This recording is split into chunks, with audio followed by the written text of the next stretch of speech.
Hello everyone, आज date है 20 सितंबर 2022 और द हिंदू न्यूज एनालिसिस में आपका स्वागत है। इस वीडियो में हम द हिंदू की इंपोर्टेंट न्यूज को एग्जाम के पॉइंट ऑफ व्यू से डिस्कस करेंगे। नीचे डिस्क्रिप्शन बॉक्स में Telegram channel Volcano IAS Academy का लिंक दिया हुआ है। आप Telegram channel Volcano IAS Academy के साथ में जुड़ सकते हैं। वहाँ पर हर exam means UPSC, state PCS and other exams के पॉइंट ऑफ व्यू से काफ़ी इंपॉर्टेंट इन्फॉर्मेशन आप सभी के साथ में शेयर की जाती है। तो चलो स्टार्ट करते हैं। वीडियो को स्टार्ट करेंगे एक ज्योग्राफिकल मैप क्वेश्चन के साथ में। और आज आपका क्वेश्चन ये है कि येलो सी को आपको मैप में व्यू करना है, फिर इससे रिलेटेड हर इंपॉर्टेंट फैक्ट्स को एंड इन्फॉर्मेशन को कमेंट बॉक्स में टाइप करना है।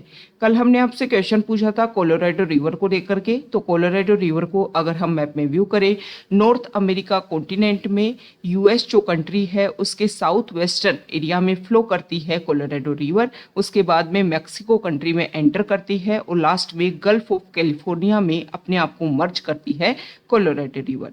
द हिंदू को डिस्कस करने से पहले अब मेंटरशिप प्रोग्राम के बारे में डिस्कस कर लेते हैं। 2023 में अगर आप यूपीएससी का एग्जाम दे रहे हैं तो ये मेंटरशिप प्रोग्राम आपके लिए बेनिफिशियल है। इस प्रोग्राम में हमारे जो मेंटोर हैं वो डेली बेसिस पर आपको टारगेट अवेलेबल करवाते हैं, ताकि आपका जो सिलेबस है, अगर हम बात करें स्टैटिक पार्ट की और साथ ही साथ जो आपका करंट अफेयर्स वाला पार्ट है, वो इंटीग्रेटेड फॉर्म में आपका प्रिपेयर हो सके और 2023 यूपीएससी प्रीलिम से पहले आप अपने सिलेबस को भी कंप्लीट कर पाओ और उसका रिवाइज भी अच्छे से कर पाओ। तो ये बेसिक एक ऑब्जेक्टिव है हमारे इस मेंटरशिप प्रोग्राम का। तो अगर आपको लगता है कि प्रोग्राम आपके लिए बेनिफिशियल रहेगा और 2023 के टारगेट को अचीव करने में आपको हेल्प करेगा, तो आप इसको ज्वाइन कर सकते हो। द हिंदू को अगर हम डिस्कस करें तो फ्रंट पेज पर इम्पोर्टेंट न्यूज़ है। यहाँ पर सुप्रीम कोर्ट में डिस्कशन चल रहा है कि किन केसेस में डेथ पेनल्टी जो है मींस कैपिटल पनिशमेंट जो है वो दिया जाना चाहिए और किन में नहीं दिया जाना चाहिए।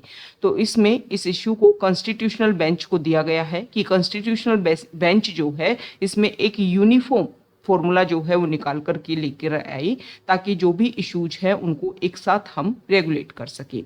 इस आर्टिकल में बताया गया है, इसको लेकर के आज हमारे एडिटोरियल पेज पर आर्टिकल भी आया है।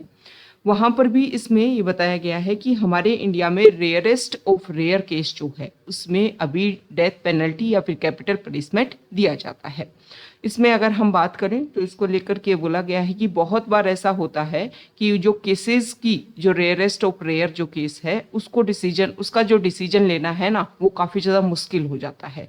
तो इसको लेकर के एक आउटलेयर जो है वो बनाई जाए, ताकि उसके बेसिस पर जो रिजल्ट देना है वो ज़्यादा इंपॉर्टेंट रहे। इसमें ये भी डिस्कशन के लिए बात बोली गई है कि जो भी ऑफेंडर है उसकी क्या क्राइटेरिया है, उसका क्या बेसिक बैकग्राउंड रहा है, उसकी क्या एजुकेशन रही है, उसका किस तरीके का सोशल इकोनॉमिक कंडीशन रही है, इनके ऊपर भी बहुत बार डिपेंड करता है कि किस क्राइम में उस पर्सन का इन्वॉल्वमेंट है। तो इन सभी को भी यहाँ पर रेगुलेट करने की और व्यू करने की ज़रूरत है। नेक्स्ट इंपॉर्टेंट आर्टिकल है जम्मू एंड कश्मीर को लेकर के। आप सभी को पता है कि 2019 में जब से बाइफर्केशन हुआ है जम्मू एंड कश्मीर का, उसके बाद में बार बार गवर्नमेंट वहाँ पर इस तरीके के क्लेम करती है कि रिवाइवल स्टेज में लाने की कोशिश की जा रही है। जो भी वहाँ पर मिलिटेंसी जैसे इशू थे, टेररिज्म जैसे इशू थे, उन सभी को हम सॉल्व करने की कोशिश कर रहे हैं। और काफ़ी लंबे टाइम के बाद में ऐसा बोला जा रहा है कि लगभग 23 साल के बाद में जम्मू एंड कश्मीर जो है वहाँ पर दोबारा से यहाँ देखिए एंटरटेनमेंट हॉल जो है, मतलब पिक्चर जो हॉल जो है, सिनेमा हॉल जो है, उनकी दोबारा से ओपनिंग की जा रही है 1 अक्टूबर से। ओके, तो एक तरीके से वहाँ के लोगों के लिए एक नॉर्मल लाइफ दोबारा से अवेल करवाने की कोशिश की जा रही है। इस आर्टिकल में बताया गया है कि 1990s के टाइम में जब मिलिटेंसी जैसे इशू यहाँ पर थे तो उस टाइम में इन हॉल को बंद कर दिया गया था। हालांकि 1996 के टाइम में दोबारा से ओपनिंग करने की कोशिश की गई थी, लेकिन जो प्रॉब्लम है उसका सॉल्यूशन जो है वो निकल करके नहीं आ सका। ओके, तो वहाँ की जो पॉपुलेशन है उनको एक नॉर्मल लाइफ देने की कोशिश की जा रही है। जो भी वहाँ पर जिन भी पॉइंट्स को लेकर के जो भी प्रॉब्लम थी, जो भी इशू थे, उन सभी के सॉल्यूशन की तरफ बात की जा रही है। नेक्स्ट इंपॉर्टेंट आर्टिकल है, यहाँ देखिए एडिटोरियल पेज पर है और जो फर्स्ट आर्टिकल है आज द हिंदू थोड़ा अलग फॉर्म में है। आपको बहुत सारे जो भी आपको लेटर्स की जो इमेज है ये सब कुछ थोड़ा डिफरेंट यहाँ पर देखने को मिलेगा। तो यहाँ पर जो आर्टिकल है इसके बारे में अभी हमने फ्रंट पेज पर डिस्कस किया कि सुप्रीम कोर्ट जो है उसमें रिजल्ट निकाल करके लेके आई कि जो भी इशू है किस तरीके से कैपिटल पनिशमेंट दिया जाना चाहिए, उसके बारे में डिस्कशन मैक्सिमम हमने देखा कि रेयरेस्ट ऑफ रेयर केस जो है वो एक बेसिक कंडीशन है जिसमें माना जाता है कि अच्छा ये जो केस है इसमें जो है वो कैपिटल पनिशमेंट दिया जा सकता है। लेकिन इस आर्टिकल में बताया गया है कि जो ऑफेंडर है उसके भी सारे बेसिक बैकग्राउंड जो है उसको डिस्कस किया जाना चाहिए, उनको व्यू किया जाना चाहिए, तभी जाकर के किसी केस में कोई रिजल्ट जो है वो निकल करके आए। इसके अलावा ये भी बताया गया है कि देखो कैपिटल पनिशमेंट जो है वो क्यों दिया जाता है। अगर हम इसके एक बेसिक बैकग्राउंड को समझने की कोशिश करें तो मैक्सिमम ये कोशिश की जाती है कि कोई भी जो केस है, मान लो कोई रेप क्राइम हुआ तो उसमें जो भी ऑफेंडर है उसको कैपिटल पनिशमेंट दिया गया ताकि इस तरीके के जो इश्यूज हैं वो कम से कम हो सके। मतलब एक सोसाइटी में एक अवेयरनेस कि इस तरीके का क्राइम किया जाएगा तो उसमें ये रिजल्ट निकल करके आएगा, तो फिर क्या इससे क्राइम कम हो गई? तो ये ही जो कैपिटल पनिशमेंट है उसके बारे में एक इम्पोर्टेंट बात ये बोली जाती है कि बहुत सारे केसेस में कैपिटल पनिशमेंट देने के बाद में भी जो सोसाइटी में जो केसेस हैं उनकी संख्या कम नहीं हो रही है। दूसरा एक बात ये रखी जाती है कि जो जुडिशरी जो है उसका इम्पोर्टेंट रोल ये है कि समाज में जो भी इशू हैं उनका इस तरीके से एक सॉल्यूशन दिया जाए कि आने वाले टाइम में उस तरीके के केसेस कम देखने को मिले, ना कि उसको एक तरीके से कि जो भी क्राइम हुआ उसका एक तरीके से क्या कर दिया, उसको रिजल्ट दे करके उसको ख़त्म कर दिया, बल्कि वो जो क्राइम है वो क्यों हुआ, उसका क्या बेसिक रीजन था, उन सभी के ऊपर काम हमें करना होगा, तभी जा कर के इस तरीके के जो क्राइम है वो हमारे इंडिया में कम हो पाएंगे। ओके, नेक्स्ट इंपॉर्टेंट आर्टिकल है। आप सभी को पता है कि कर्नाटका में जो हिजाब केस है वो काफ़ी लंबे टाइम से चलता आ रहा है। कर्नाटका हाई कोर्ट ने इसका रिजल्ट भी दिया। रिजल्ट में उन्होंने ये बोला कि देखो हिजाब जो प्रैक्टिस है वो आपके रिलीजन की एक इंटीग्रल पार्ट नहीं है, इसलिए आप इसको फॉलो नहीं कर सकते हो। दूसरा उन्होंने बोला कि क्लासरूम जो है वहाँ पर एक तरीके से डेकोरम को मेंटेन करने के लिए जो रूल्स एंड रेगुलेशंस हैं उनको फॉलो करने की ज़रूरत है। तो वहाँ पर जो राइट टू प्राइवेसी के बेसिस पर अगर कुछ ब्रीच भी देखने को मिलता है तो वो इम्पोर्टेंट है, क्योंकि उसकी जो ब्यूटीफुलनेस जो है क्लासरूम की जो ब्यूटी है उसको मेंटेन करने के लिए सारी चीज़ें ज़रूरत है।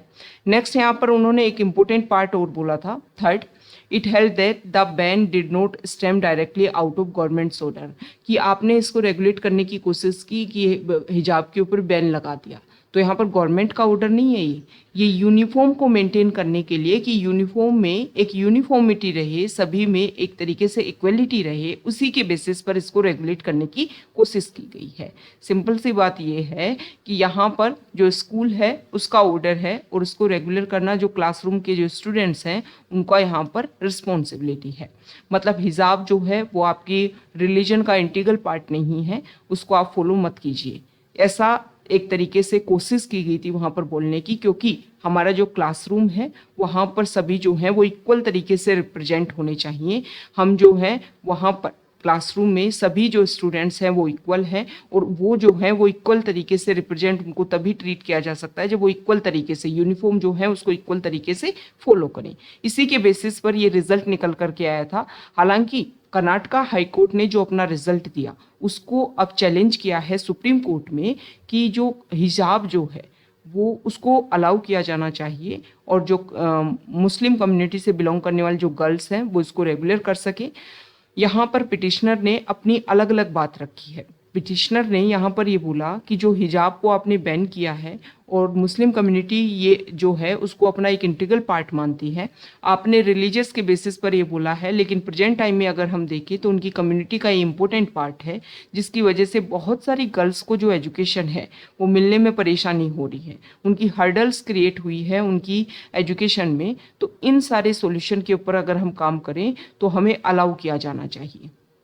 सुप्रीम कोर्ट ने भी अपनी तरफ से यहाँ पर क्वेश्चन पूछे हैं, नेक्स्ट पेज पर भी इसके बारे में बताया गया है। सुप्रीम कोर्ट ने क्वेश्चन पूछा है कि आपने बोला कि वहाँ पर क्लासरूम को, सुप्रीम कोर्ट ने क्वेश्चन पूछा कि फंडामेंटल राइट्स का वायलेशन आप बता रहे हो, लेकिन दूसरी बात ये रखी गई कि वहाँ पर क्लासरूम की जो ब्यूटी है उसको मेंटेन करने के लिए ये सारी चीज़ें जो है उसका बैन किया गया है। लेकिन जो फंडामेंटल राइट जो है वो तो एक ऐसी चीज़ है, पिटिशनर का ये बोलना है, वो तो ऐसी चीज़ है वो तो हमेशा आपकी रहेंगी। चाहे आप सोते रहो जागते रहो, ऐसा थोड़ा ना है कि किसी पॉइंट के ऊपर जो है वो जाकर के आप उसको बैन कर सकते हो। हाँ, बैन किए जा सकते हैं। जो हमारे फंडामेंटल राइट्स हैं उनको अगर आप रीड करोगे तो उसमें आप देखोगे कि किन्हीं पॉइंट्स के ऊपर हमारे जो फंडामेंटल राइट्स हैं उनको लिए जा सकते हैं। लेकिन यहाँ पर जो हिजाब है उसमें 25 आर्टिकल की पिटिशनर जो है वो बात रखते हैं कि आर्टिकल 25 में हमारे रिलीजन का जो इम्पोर्टेंट पार्ट है उसको फॉलो करना जो है वो हमारा फंडामेंटल राइट है। लेकिन अगर हम बात करें तो पब्लिक ऑर्डर, मोर्टेलिटी और जो हेल्थ जो है, अगर इसको लेकर के प्रॉब्लम्स क्रिएट होती हैं तो आपका जो भी रिलीजन का जो भी पार्ट है उसको बैन किया जा सकता है। तो हिजाब पहनने से इस तरीके का इशू तो क्रिएट हो ही नहीं रहा है, तो फिर फंडामेंटल राइट्स को आप स्नैच कैसे कर सकते हो, ये वाला क्वेश्चन किया गया है। दूसरा यहाँ पर बोला गया कि रिलीजन का इम्पोर्टेंट पार्ट होना चाहिए, तभी जाकर के आप उन रिलीजियस प्रैक्टिसेस को फॉलो कर सकते हो। तो ये जो इम्पोर्टेंट पार्ट जो है वो हमारे B.R. अम्बेडकर, जिन्होंने हमारे कॉन्स्टिट्यूशन के फॉर्मेशन में एक इम्पोर्टेंट रोल प्ले किया था, उन्होंने कॉन्स्टिट्यूएंट असेंबली में अपने स्पीच में ये बात बोली थी कि जो भी आपके रिलीजन की जो भी एसेंशियल प्रैक्टिसेस हैं उनके एग्जिस्टेंस के ऊपर उन्होंने बोला था कि देखो, रिलीजन की जो एसेंशियल प्रैक्टिसेज हैं सिर्फ उन्हीं को फॉलो किया जाएगा, क्योंकि हमारे इंडिया में अगर हम बात करें डाइवर्सिटी बहुत ज़्यादा है। अगर सभी रिलीजन जो है वो अपनी जो भी यहाँ पर प्रैक्टिसेस फॉलो करते हैं उन सभी को फॉलो करने लगे तो एक तरीके से काफ़ी ज़्यादा हर्डल्स क्रिएट हो जाएगी। तो हमें क्या करना होगा, सिर्फ और सिर्फ जो एसेंशियल प्रैक्टिसेस हैं कि ये इनके बिना तो रिलीजन जो है वो फॉलो ही नहीं किया जा सकता है, उनको ही आप जो है वो रेगुलर करने दोगे। ओके, तो यहाँ पर ये बताया गया है कि देखो, सिरूर मठ जो केस है 1954 में, उसमें सुप्रीम कोर्ट ने बोला था, determine what constituted an essential aspect of religion, the court ought to look towards the religion concerned and to what its adherents believed what demanded by their faith. Okay, तो देखो इस article का, या भी देखो सुप्रीम कोर्ट में इसका discussion नहीं चल रहा है, रिजल्ट नहीं निकल करके आया है, लेकिन मेन बात यह है कि पिटिशनर जो है उसको फंडामेंटल राइट्स के बेसिस पर इसको रिप्रेजेंट कर रहे हैं। सुप्रीम कोर्ट का ये मानना है, सुप्रीम कोर्ट जो है उसको जो डिस्कस कर रहा है उसमें हर पॉइंट्स को ओवरव्यू करके अब कर्नाटका हाई कोर्ट वाले रिजल्ट को रेगुलर रखते हैं या फिर इसको एक तरीके से ख़त्म करके दोबारा से अलाउ करते हैं, ये इंपॉर्टेंट रहेगा। लेकिन हमारे लिए जो हिजाब जो है उसके बेसिक फैक्ट्स आपको प्रोज में भी और में भी जो है वो याद होने चाहिए। जब भी कोई इश्यू रेगुलर न्यूज़ में रहता है और अगर आपको लगता है आप अपने सिलेबस के अकॉर्डिंग व्यू कीजिए कि हमारे मेंस के पर्सपेक्टिव से इम्पोर्टेंट है, तो आपको 3-4 पॉइंट जो हैं वो उसके प्लस पॉइंट याद होने चाहिए और 3-4 पॉइंट जो हैं वो आपके नेगेटिव पॉइंट जो हैं उस आर्टिकल के रिलेट होने चाहिए, ताकि आप अपने मेंस में आंसर इजीली लिख पाओ। इसके लिए आप अपनी कॉपी मेंटेन कर लीजिए जिसमें इम्पोर्टेंट पार्ट जो है वो हर न्यूज़ से रिलेटेड जो है वो आपके पास में होने चाहिए। ओके, तो हम इसके लिए प्रैक्टिस करेंगे कि जो हमारा वीकली करंट अफेयर्स जो इनिशिएटिव है उसको हम दोबारा से स्टार्ट करें और वीक में हर टॉपिक बेसिस पे अलग अलग सेग्रीगेट करके उसके वीडियो आपके लिए लाई जाएंगे, जिसमें history, art and culture, polity, इन सभी को अलग अलग करके, साइंस एंड टेक्नोलॉजी, और उसमें क्या किया जाएगा, आपको प्रीलिम्स के पॉइंट ऑफ व्यू से भी जो रिलेट चीज़ है वो आपको बताई जाएगी, और जो मेंस है कि मेंस में आप उसमें कौन कौन से पॉइंट्स को याद रख सकते हो, अगर वो इम्पोर्टेंट है कि मेंस में इसको लेकर के क्वेश्चन पूछे जा सकते हैं तो उनके जो इम्पोर्टेंट पॉइंट्स है वो आपको प्रोवाइड करवाने की कोशिश की जाएगी, ताकि इस तरीके के इशू जो हैं वो आपको रेगुलर, जब आप उनको बार बार रीड करोगे, बार बार आपके टचअप में रहेंगे, तभी जाकर के आप मेंस में अपने आंसर लिख पाओगे। और ये काफ़ी इंपॉर्टेंट है, प्रेजेंट टाइम में मेंस के पेपर चल रहे हैं, उनको आप व्यू अगर करते हो तो आपको पता चलेगा कि आपकी जो पहले से एक बेसिक स्ट्रक्चर जो है वो तैयार होना चाहिए, तभी जाकर के वहाँ पर आप उन क्वेश्चंस को रिलेट करके अपना आंसर लिख पाओगे। ऐसा नहीं है कि आप सिर्फ यहाँ पर पढ़ रहे हो, वहाँ जाकर के सब कुछ समझोगे 3 घंटे में और 3 घंटे में फिर आप अपना आंसर भी लिखोगे। पेपर जो है वो काफ़ी लेंथी देखने को मिल रहा है, उसको फिल करने के लिए, इसको कंप्लीट करने के लिए आपकी जो बेसिक अंडरस्टैंडिंग है और आंसर राइटिंग जो है वो आपकी बेस्ट होनी चाहिए। नेक्स्ट यहाँ पर जो आर्टिकल है, आप सभी को पता है कि प्रेजेंट टाइम में पाकिस्तान में फ्लड जैसी सिचुएशन, बहुत सारे लोग इसकी वजह से इफेक्ट हो रहे हैं। तो इस आर्टिकल में बताया गया है कि पाकिस्तान के लोग जिससे एक तरीके से सफ़र कर रहे हैं, तो ये ह्यूमैनिटेरियन एक्ट होगा जिसको लेकर के UN ने भी एक तरीके से क्लियर किया है कि सभी कंट्रीज़ यहाँ पर जो पाकिस्तान कंट्री है उसको सपोर्ट करने की कोशिश करें। यहाँ पर इंडिया ने भी अपनी तरफ से जब वहाँ पर फ्लड जैसी सिचुएशन, तो हमारे प्राइम मिनिस्टर ने एक तरीके से ट्वीट किया इसको लेकर के। वहाँ के जो मिनिस्टर हैं उन्होंने बोला कि जो भी ट्रेड जैसे रिलेशन इशू जो है वो देखने को मिले उनको दोबारा से अलाउ किया जाएगा इंडिया को लेकर के। मतलब दोनों के बीच में जो ट्रेड रिलेशन जो है वो 2019 के बाद से बंद है, उनको दोबारा से ओपन करने की कोशिश की जाएगी। ओके, तो यहाँ पर सभी कंट्रीज से और अलग अलग ऑर्गेनाइजेशन से यहाँ पर असिस्टेंस की बात की गई है, क्योंकि प्रेजेंट टाइम में अगर हम देखें तो पाकिस्तान जो है वहाँ पर लगभग 33 मिलियन पीपल जो हैं वो सफ़र कर रहे हैं फ्लड की वजह से, जो डिसरप्शन मतलब क्रिएट हुआ है। ओके, और 2 मिलियन एकड़ ऑफ फार्मलैंड जो है वो अब भी प्रेजेंट टाइम में वाटर के नीचे है। बहुत सारे ट्रांसपोर्ट लिंक्स जो हैं वो इसकी वजह से इफेक्ट हुए हैं। बहुत सारे लोगों के जो घर हैं वो बह कर के चले गए हैं। बहुत सारे लिव स्टॉक मतलब एनिमल जो हैं वो भी इससे इफेक्ट हुए हैं। वर्ल्ड हेल्थ ऑर्गेनाइजेशन की अगर हम बात करें तो 6.4 मिलियन पीपल को सपोर्ट की ज़रूरत है। 16 मिलियन चिल्ड्रन जो हैं वो डिस्ट्रेस में हैं और 3.4 मिलियन जो हैं उनको life saving support present time में चाहिए। ये बातें रखी हैं यूनिसेफ ने। वाटर बोर्न डिजीज़ जो है, वाटर की वजह से जो डिजीज़ जो हैं वो जल्द ही इसकी वजह से इफेक्ट हो रही हैं, स्प्रेड उसका देखने को मिल रहा है।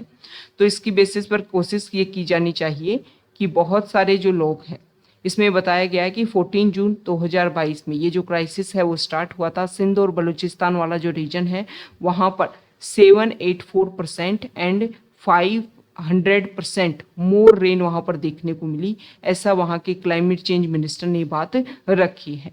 देखो, इस तरीके के एक्सट्रीम वेदर इवेंट्स जो हैं वो आने वाले टाइम में और ज़्यादा इंक्रीज होंगे अगर टाइम के साथ में एमिशन कम नहीं किया गया तो इस तरीके के एक्सट्रीम वेदर इवेंट्स को अगर हमें कम करना है तो फोकस करना होगा कि किस तरीके से ग्लोबल वार्मिंग को रिड्यूस किया जा सकता है, क्लाइमेट चेंज के ऊपर फोकस किया जा सकता है, और जो एक नेचुरल फिनोमिना है हमारी अर्थ का उसको हम रेगुलर कर सकते हैं।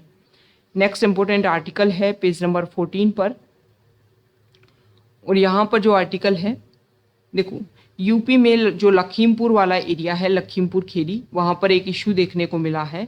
तो इसको लेकर के यहाँ देखिए, national commission for schedule caste जो है उसकी टीम ने यहाँ पर विजिट किया है और व्यू करने की कोशिश की है कि क्या इशू है और किन के बेसिस पर इनको सॉल्व किया जाना चाहिए। तो NCSC जो है उससे रिलेटेड हम कुछ बेसिक फैक्ट डिस्कस करेंगे कि NCSC है क्या। यहाँ पर अगर हम बात करें तो national commission for schedule caste, हमारा जो कॉन्स्टिट्यूशन है उसमें ओरिजिनली अगर हम बात करें तो आर्टिकल 338 जो है वो इसको लेकर के रेगुलेट मतलब इससे रिलेटेड था। ये कॉन्स्टिट्यूशनल बॉडी है और प्रेजेंट टाइम में शेड्यूल कास्ट को लेकर के जो भी इशू है उनको लेकर के रेगुलेट और उनको व्यू करने की कोशिश करती है, मतलब उनके इंटरेस्ट को सर्वाइव करने की, उनको सपोर्ट करने की कोशिश करती है। आर्टिकल 338 में ओरिजिनली ये बात बोली गई थी कि एक स्पेशल ऑफिसर अपॉइंट किया जाए जो है शेड्यूल कास्ट और शेड्यूल ट्राइब, इन दोनों से रिलेटेड जो भी इशू हैं उनको सॉल्व कर सके। उसके बाद में अगर हम बात करें तो स्टार्टिंग में ये जो NCSC जो था वो 1 मेंबर बॉडी था।